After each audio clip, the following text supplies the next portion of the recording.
Hi viewers, welcome to mister Srinu village wife kitchen vlogs. ఈరోజు cabbage, శనగపప్పు, టమాటా కూర ఎలా ఉండాలో చూద్దామండి. దానికోసం నేను ఒక క్యాబేజీ పొట్టు తీసుకున్నాను. అది గుండగా కట్ చేసుకున్నానండి. కట్ చేసి కడిగేసి పక్కన పెట్టి ఉంచుకున్నాను. అలాగే శనగపప్పు ఒక గంట పెట్టి నానబెట్టి ఉంచుకున్నానండి. ఇంటిగ్రేట్స్గా కొంచెం ఉల్లిపాయలు, టమాటీలు, పచ్చిమిరకాయలు, కొత్తిమీర, కరివేపాకు తీసుకున్నాను. కళాయిలో ఆయిల్ వేసి కొంచెం పోపులు, జీలకర్ర వేసానండి. అది బాగా వేగిన తర్వాత ఉల్లిపాయలు, పచ్చిమిరకాయలు, కరివేపాకు వేసేయాలండి. అవి బాగా వేగాలి. అవి బాగా వేగిన తర్వాత మనం కట్ చేసుకున్న క్యాబేజీ అంతా వేసేయాలండి. క్యాబేజీ అంతా నీరుగా ఉంటుందండి. ఆ నీరంతా దగ్గర అయినంత వరకు మనం కలుపుతూ చేస్తూ ఉండాలి. అవి వేగుతున్నప్పుడే కొంచెం పసుపు, ఉప్పు వేసేయాలండి. పసుపు, ఉప్పు వేసి బాగా కలిపితే మొత్తం వాటర్ అంతా దగ్గరికి అయిపోతుంది.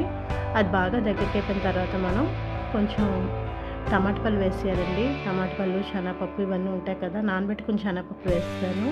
శనగపప్పు టమాటాల కన్నా ముందు వేస్తే బాగా ఎగుతాయి అన్నమాట. శనగపప్పు వేసిన తర్వాత మనం కొంచెం టమాటా పళ్ళు, కొత్తిమీర కూడా ఉంచుకున్నాం కదండి, అది కూడా దానిలో కలిపి వేపియాలి. మొత్తం అది ఇది కూడా బాగా స్మాష్ అయ్యి బాగా నీరు లేకుండా దగ్గరికి అయినట్టు బాగా వేపియాలండి. బాగా ఎగుతున్నప్పుడే మనం కొంచెం కారం, గరం మసాలా గుండ వేసేయాలి. ఆ కారం, గరం మసాలా గుండ కూడా కలిపి బాగా వేపియాలండి. మొత్తం అసలు వాటర్ లేకుండా గరిటతో కలుపుతూ అలా వేపుతూ ఉండాలండి. బాగా దగ్గరికి అయిపోయిన తర్వాత ఒక లోటా నీళ్ళు కొంచెం మునిగినన్ని వాటర్ వేయాలి.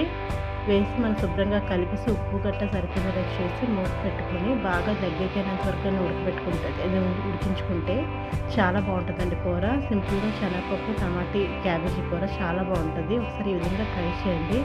అలాగే నా ఛానల్ లైక్ చేసి, షేర్ చేసి, సబ్స్క్రైబ్ చేయండి.